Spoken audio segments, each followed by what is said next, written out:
Today is the day of the Jackal on character assassination. The Jackal. This was a character that I really first learned about from the Marvel Universe, Book of the Dead. Alright? And today, we're going to take a look at Amazing Spider-Man 148 and 149. And we're going to reveal at last the shattering secret of the Jackal, who he is and who he was. We're also going to solve the mystery of this Gwen Stacy clone. We are going to take a look even at the debut of the Jackal, which was in Amazing Spider-Man 129. The Punisher, this was his first appearance as well. And you can see, even though the Punisher takes center stage on this pretty cool cover, you can see it in the bottom. It says, the most lethal hired assassin ever. His assignment, kill Spider-Man. And behind the most murderous plot of all times, there lurks the Jackal. The Jackal. And as it says here, look at this. This is the splash page. This is his very first appearance. He appears in the same panel that Punisher first appears in. That's pretty cool. As he says here, magnificent. You demolished the plaster statue on your first shot. If you do as well with the real Spider-Man, my friend, you'll have performed the world a great service, a truly great service. All right. This is an interesting pairing. Take a look at Punisher's blue gloves and blue boots. I much prefer that over the white. Makes more sense, don't it? Look at his eyebrows, man. Yeah. But as Punisher here says, don't speak too soon, Jackal. The action on this concussion rifle is still a little stiff. I'll need to have the mechanic look it over before I go against that web-slinging menace. Certainly, but the point is, you can kill him. And Punisher, you think I enjoy that? You think I enjoy that? Well, of course you do, my friend. That's why they call you the Punisher, isn't it? You like the death, the killing, the joyful revenge. No, I kill only those who deserve killing, Jackal, and Spider-Man deserves to die. Bam. Interesting debut for the Jackal, yeah. But listen, we're gonna get straight into issue 148. All right, so let's get started here. And at the beginning, you see on top of the, I believe it's the Brooklyn Bridge. I believe so. And by the way, look at who's responsible. It's Jerry Conway who wrote it, Ross Andrew who drew it.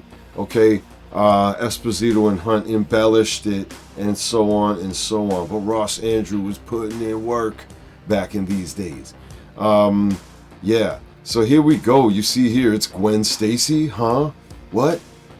Standing next to the Jackal and the Tarantula, who says here, well, amigo, you have done it. This is the end of Spider-Man. I gotta do the accent, man. I gotta do it. All right. We do accents on the Pop Culture Cosmonaut. You know what I'm saying? Like, comment, and subscribe. Let me get that in there. Well, ta-ta, web slinger. We're gonna miss you. Don't forget to write. As he giggles, as Spider-Man is all chained up, plunging here. What kind of metal are those chains made of? Spider-Man just free falling down. Doesn't have his arms free, but he's got to be able to do something with his web shooters, right? But he's even thinking about the mystery of Gwen Stacy. He's even thinking about that as he plunges. But yeah, he gets off a shot. Got it. All right. So now he's hanging, but he's swinging. And he's talking here as he starts to swing like a pendulum. And he's got to, time himself here. His arm's still not able to do much of anything. He swings back and bam, slams into this wall, knocks himself unconscious. Damn. And the cops with the megaphone. You up there, stay right where you are. We're coming to get you and we don't want trouble, understand? Of course, I understand, you blue-suited ape. I speak English, don't I? Yet the difference between understanding and obeying is the difference between night and day. Excuse me, my dear, may I have your coat? And he grabs this purple coat off of Gwen, and revealing this. Notice, Tarantula, what I've concealed within the darling Miss Gwen Stacy's jacket. A complete portable jetpack.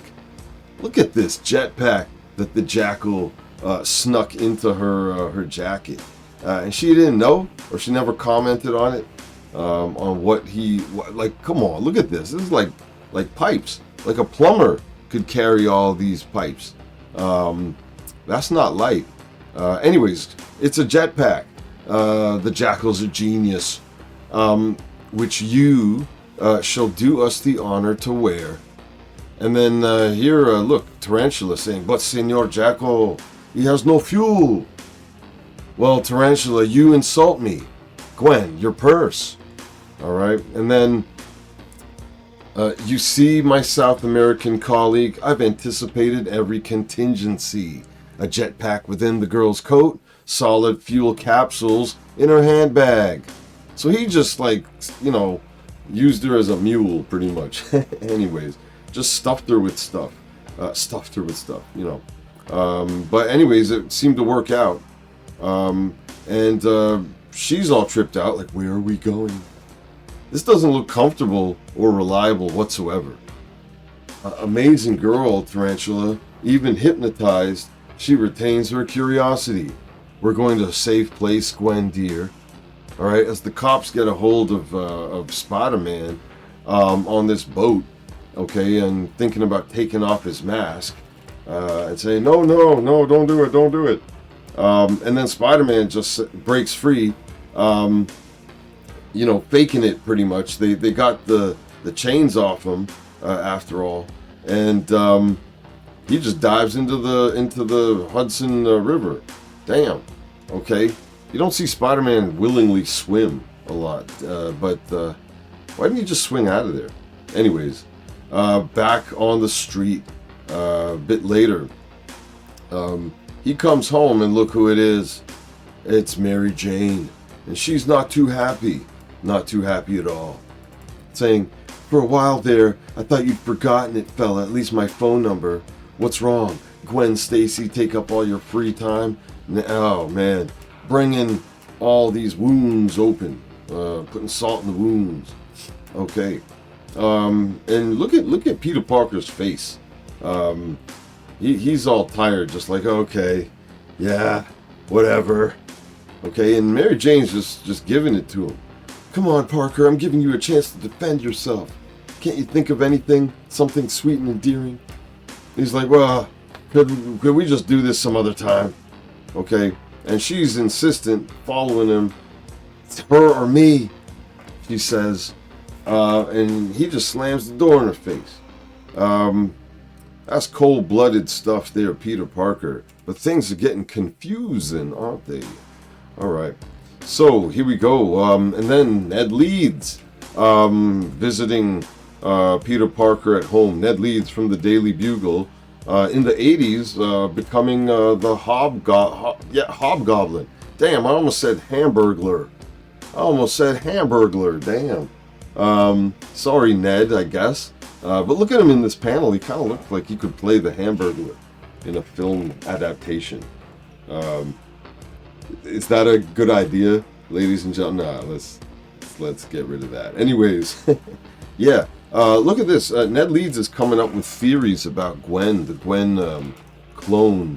Well, they don't know if she's a clone yet. They're just hypothesizing at this point. And look what Ned Leeds comes up with. He's got some thoughts. One, the real Gwen, the Gwen we know, is dead. Two, there seems to be a second Gwen, a clone of the first. This second Gwen has all the first one's memories, but her experience is several months out of date. Alright, as Peter gets the coffee ready, with his hair all messed up. 3. Someone is behind the appearance of this second Gwen. Someone who means either you or Spider-Man harm. Alright, and I say that because Spider-Man was originally blamed for Gwen Stacy's death, before it was learned that the Green Goblin was responsible, and 4. Whoever has brought Gwen back had to have had access to her cell tissue when she was alive. That's it, Ned. I think you've got it. Tell me what I've got. Tell me what would I say? Alright, and Peter Parker, look at this panel. He's looking kind of like Charlie Sheen in this corner. Here, his floating head. Anyways, Gwen and I took several classes together at college. One of them, Professor Warren's biology class. I remember the professor's assistant collecting cell samples for some project or other. Samples from the entire class, including Gwen. So if Professor Warren can remember what happened to those samples, let's go. Boom, they're out the door. And they go to the college. And Professor Warren is here, saying, perhaps I can help you, Peter. As I recall, there were some cell specimens left over after that lab project you mentioned.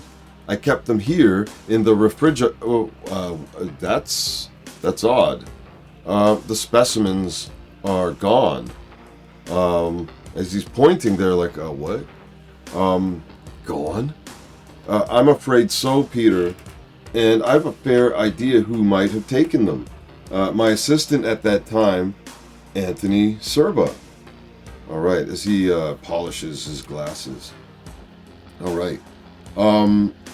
And then you see Spider-Man swinging through Midtown East in Manhattan, thinking or saying, Serba seems to be one of those pathetic guys, the kind who devote themselves entirely to their work to the exclusion of everything else.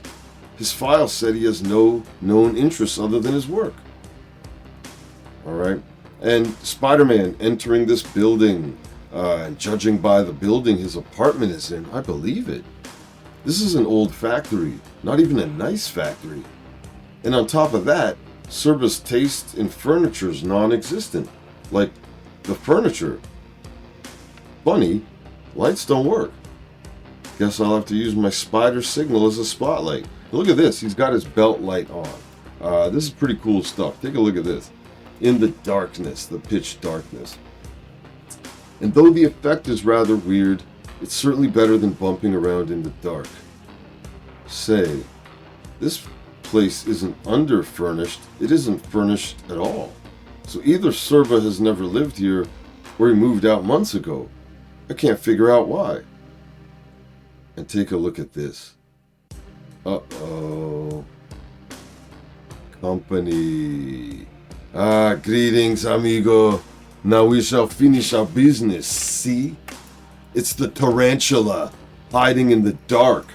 I love this scene, the way the spotlight just pans up from his feet, at them pointy boots.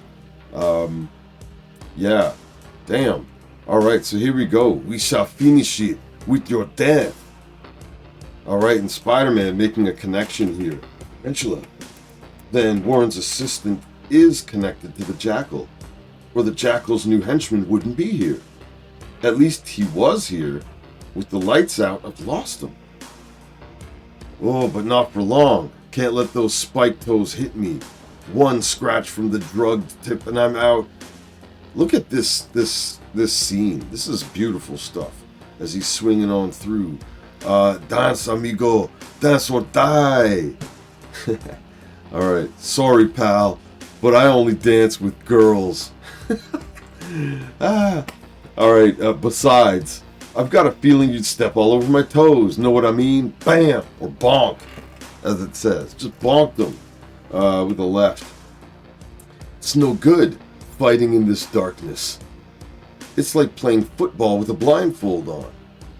Look at the beauty of these panels capturing this battle in the dark.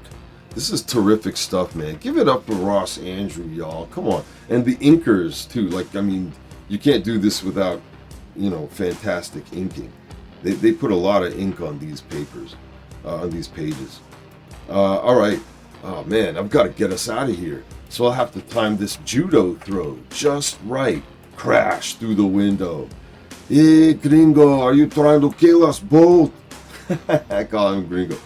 Buddy, the way I feel these days, that might not be a bad idea. But no, as a matter of fact, I'm not. What I'm doing is changing our locale, so I can do this. Right in his eyes.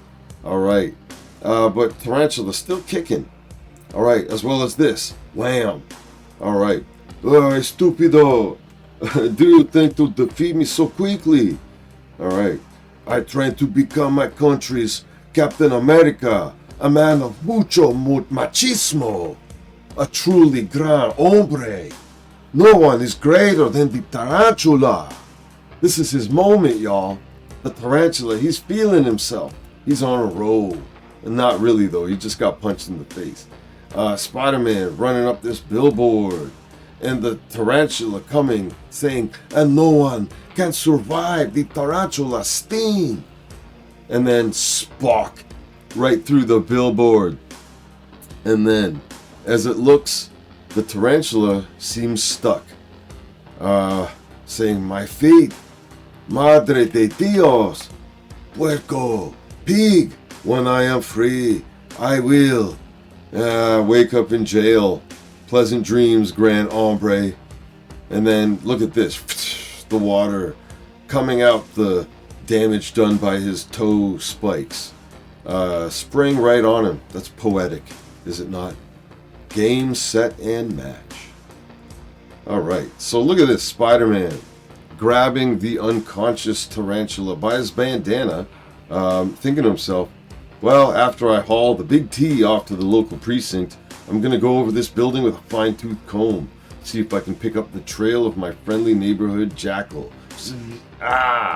Spider sense warning me, but it's too late. He gets scratched, zapped. Look at that. The back of his neck is toe up. But you couldn't have sneaked up on me. No enemy can sneak. True, Spider-Man, quite true. Yet I did sneak up on you, didn't I? I even brought your friends along, Gwen Stacy and Ned Leeds, who's blindfolded. It's the Jackal. Always sneaking up. Alright, and look at this. In mere moments, the drug on my claws will put you to sleep, yet I think it's only fair you know why I could surprise you. After all, your famed spider sense only protects you against enemies, not friends. And dear boy, haven't I always been your friend? Oh my God. Professor Warren. The Jackal is Professor Warren. That's unbelievable. That's unbelievable. My goodness. And there you go. That's issue 148. We shall continue with issue 149, the finale in the saga of the Jackal. Amazing Spider-Man 149 begins with this immortal splash page. Even if I live, I die. And the reveal is that the Jackal is actually Professor Warren, okay? Peter Parker's biology teacher. And Spider-Man simply cannot believe it. Alright? And on the next page, we see an impressive recap of what's happened in the previous issue, saying here, struck from behind by the Jackal's specially drugged claw, our hero slumps forward onto the tar-papered roof, his mind roaming backward over the past day's events. He recalls being thrown from the top of the Brooklyn Bridge by the Jackal and his temporary cohort, the Tarantula. And he recalls escaping from the police boat, which rescued him after he'd ingeniously broken his fall. Further, he remembers going with Ned Leeds to Professor Warren to check on the existence of certain cell samples from which Gwen Stacy's clone had been created. Samples which Warren claimed had been stolen by a man named Anthony Serba. Yes, he relives it all. The fight with Tarantula on the roof of Serba's old apartment. Victory. And then the crushing defeat at the hands of the Jackal, striking, typically from behind. He remembers, then the memory collapses into splinters and shards. And when he next awakes, it's to find himself in an abandoned tenement in Lower Manhattan, very securely bound. As Spider-Man seems to be awakening, had a nice nap, web head.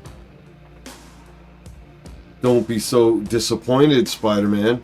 I've gone to a great deal of trouble to bring you here. And then, hooray, hooray, yeah. Well, this is my moment of triumph, you know. This is when I have my revenge. So try not to spoil it. Alright? And Spider-Man here saying, Professor, if there's one thing, this is not, it's okay. And then he just breaks out of these straps. Thank you, Spider-Man, for using your strength. It's convenient when he is strong and when he isn't. It always seems. That's one gripe I have for Spider-Man. But yeah, there you go. Bam. For a guy with spider strength. And then he's talking about tearing apart the Jackal. But look at the Jackal here saying, only this, dear boy, you haven't a chance.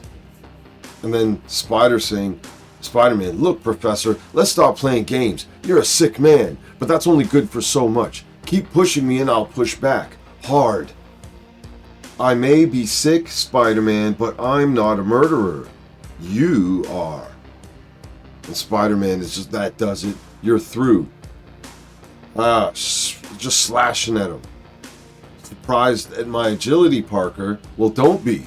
You forget I'm the Jackal, and the Jackal has shiny claws. Alright?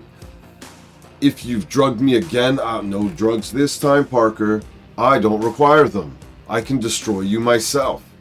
Thus. And thus. And Jackal is just tearing him up. This old-ass man. Alright? With no superpowers, right? See, that's what I'm saying. Convenient and inconvenient strength. I don't know what. He's always having problems with these regular... Old ass man, the Jackal. I always kind of wasn't able to always suspend my disbelief for Jackal for this reason. But whatever. I'll get through that. But yeah, Spider-Man throwing a kick. Jackal ducks. And then bam, just look at these athletic moves that the Jackal's coming up with. Alright? And then picks up the table. I wanted to prove myself and to you how easily I can defeat you, Spider-Man. You are nothing. Smash. Nothing. You aren't even fit to soil my hands. Oh, man. And look at this. Spider-Man. Yeah, he's drugged. But still. Come on, Parker. Stand up. This man is your mortal enemy. Stand up, you... and then he just... can't take it. So here we go. And so it ends, dear enemy. The battle we've fought these many months is finally over. You're probably asking yourself why. Why does he hate me? Why is he going to kill me? Well, I'll tell you why, Parker. I hate you because you're young. I hate you because you were loved by Gwen Stacy. And I hate you because you let her die. And he gets into it here. So take a look here. From the day I first saw Gwen Stacy, I admired her. She was a good student, bright and attentive.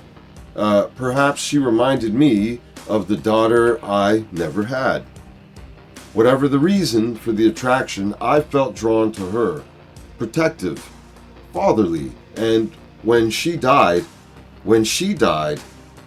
something died within me too. I cried that day, Parker. Lord, how I cried. And the next day was a blur, passing quickly until, and then you see here, this is Serba, Anthony Serba.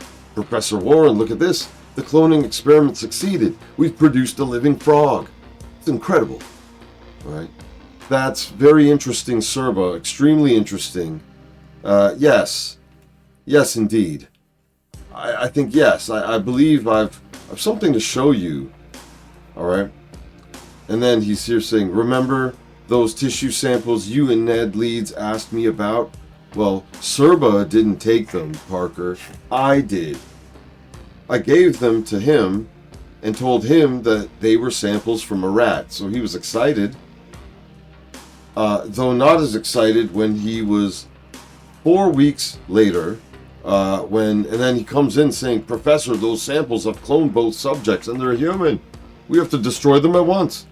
And then quickly, on a dime, Professor Miles Warren just covers his mouth and just asphyxiates him.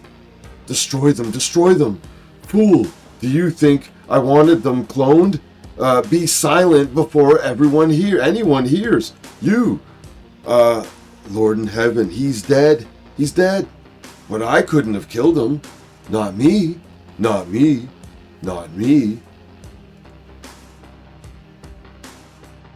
Over and over, while I disposed of Serba's body, I kept repeating that phrase to myself, convincing myself I hadn't killed Serba.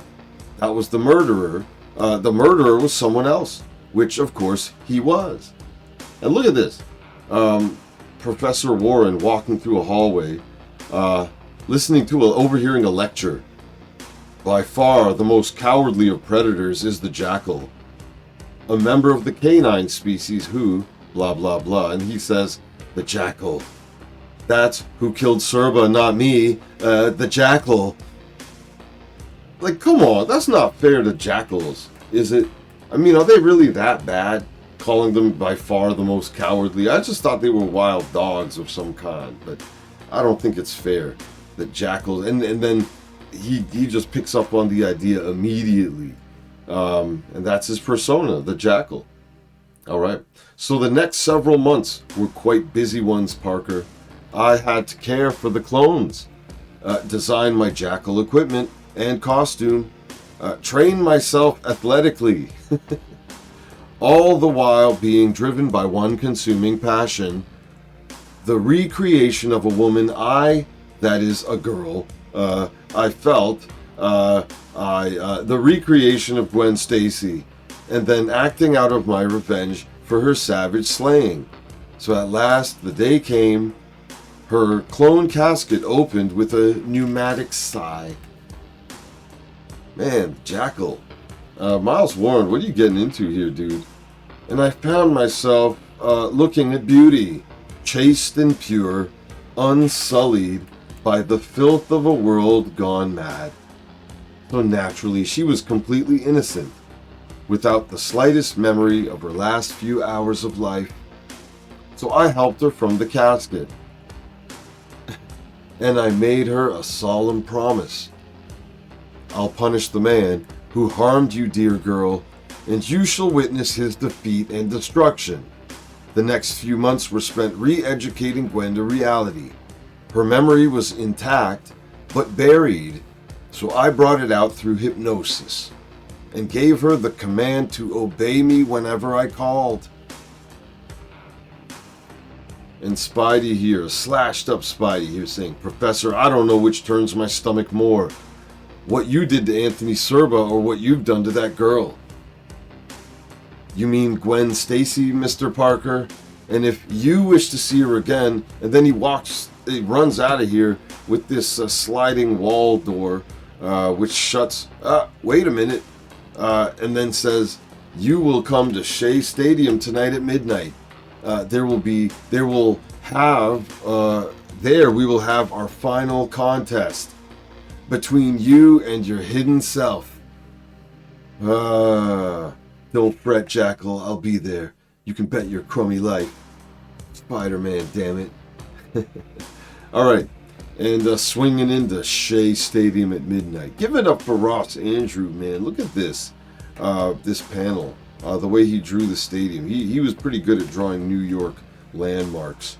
But yeah, Spidey swinging in thinking, I went to the Bugle hoping to see Mary Jane alone, but Jameson blew that idea. This whole mess with Gwen and the Jackal has had me so confused. I haven't had the chance to sit down with MJ and talk. And seeing Gwen alive after all these months, then fighting the Jackal, it's just been eating at my mind. For a while, I haven't known which end is up, or even what's important to me, Peter Parker. But get your mind in the game, Spider-Man, because look, it's the Jackal sneaking up from exit 5, and once again, slashing Peter Parker or Spider-Man from behind, saying, surprise!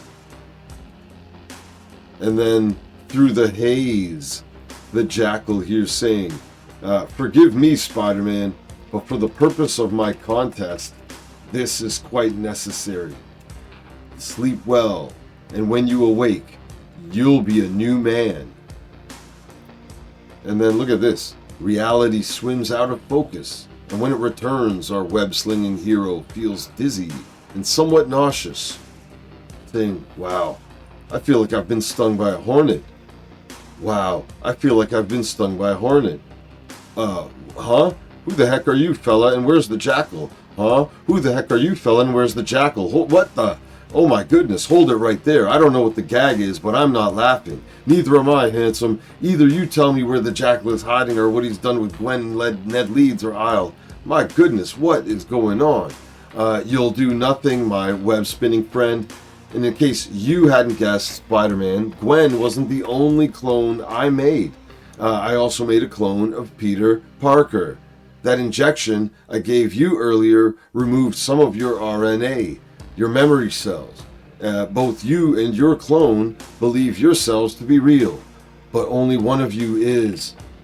And only he will be able to free Ned Leeds before Mr. Leeds explodes. Look at the explosives hanging over Ned.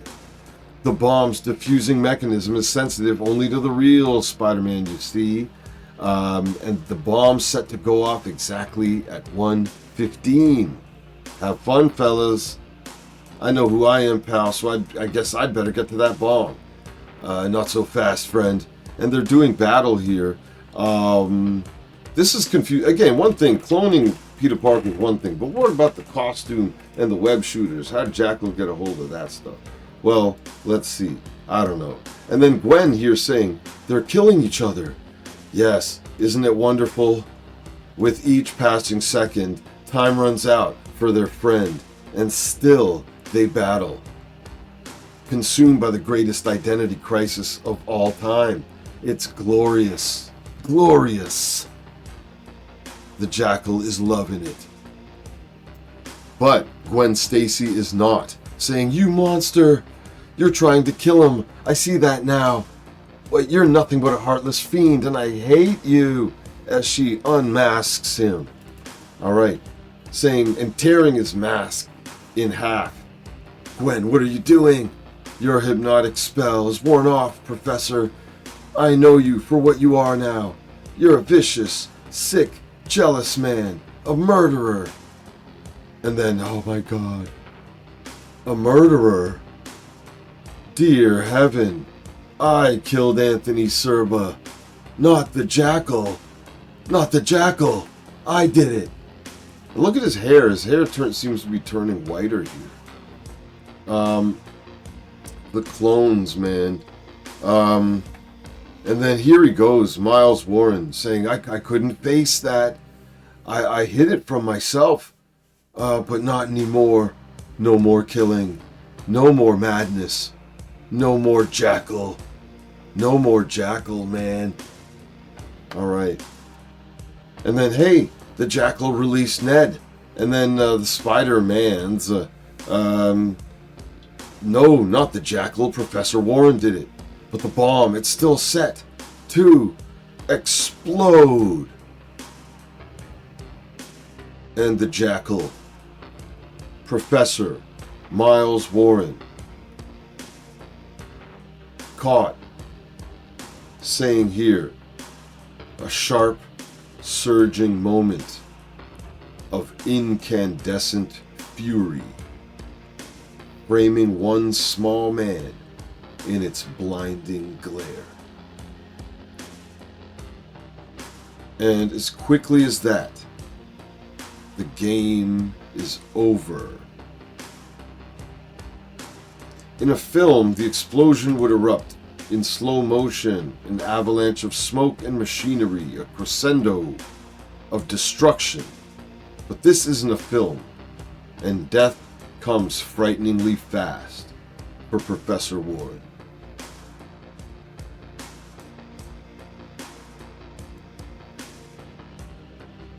And here's the epilogue at a cemetery in Queens at the plot of Gwen Stacy, the real Gwen Stacy, and the Gwen clone saying, I have to think of her as someone else, Peter. Someone I knew a long time ago when we were both very young. Was she the real Gwen Stacy or am I? Now I know how Spider-Man felt last night. Confused, frightened. Everyone that has that moment when they wonder about themselves, Peter. About who they are deep down. I think it would be better for both of us if we didn't pretend to be the same people we were when Peter Parker loved Gwen Stacy and she loved him. I wish I could know the way she knew you, Peter, but I can't. Because I can't, and this is goodbye. And she kisses him on the cheek, and Peter saying, Gwen, maybe if we know. Don't say it, Peter. Turn your head and don't look back. As a single tear falls from the eye of Peter Parker, but maybe it's for the best. Epilogue 2. This is street in Lower Manhattan. As Peter Parker here thinks to himself, losing a girl like Gwen once is hard. Losing her a second time, even if that's what you want, it's harder. Someday someone is going to explain this world to me. How people can need each other and still know they shouldn't have each other. What? Spider sense tingling. Someone in my apartment. It's her. It's gotta be her. And Mary Jane. Lady, am I ever glad to see you. Do you mean that, Tiger, for real? Come here and I'll show you. And the door closes. And there you have it. The life and the death of Professor Miles Warren, aka the Jackal. You know, in my opinion, I feel like the Jackal was created because the Spider-Man writers missed having Green Goblin around, so they needed a Green Goblin-y type of dude to have up in the mix. And an older, I wouldn't say father figure, but an older man that was in the life of Peter Parker, secretly holding this villainous identity. Some parallels there indeed. You know, I don't know if I always bought Miles Warren as a supervillain, but when it comes to clones, you never really know, do you? And you know, the 90s storylines in Spider-Man kind of retconned some of this stuff anyways. Doesn't necessarily make it irrelevant, but it does put it in new light. You know, but even since then, since this issue in 149 of Amazing Spider-Man, there was a clone of Miles Warren named Carrion that appeared a few years after that. Bit of a creepy, unsettling villain he was. But let me ask you this, man. When you open the Book of the Dead, who gets your attention? And who do you think deserves some coverage on this channel right here? Let me know in the comments, why don't you? Alright? One more thing I gotta say about the Jackal before we sign off. I always felt like he would have made a great partner for Mr. Hyde. You know, Jackal and Hyde. It's perfect, isn't it? And besides, they're two science dudes. You know, so you could see them mixing test tubes and, you know, drinking bubbling liquids and stuff and transforming and getting crazy in the lab. I don't know. I'm just talking here. But you know what? Let me tell you this. The Pop Culture Cosmonaut is coming on back. You need to like, comment, and subscribe. But let me know who else in the dead deserves to have their stories come back to life. Because we out of here for now.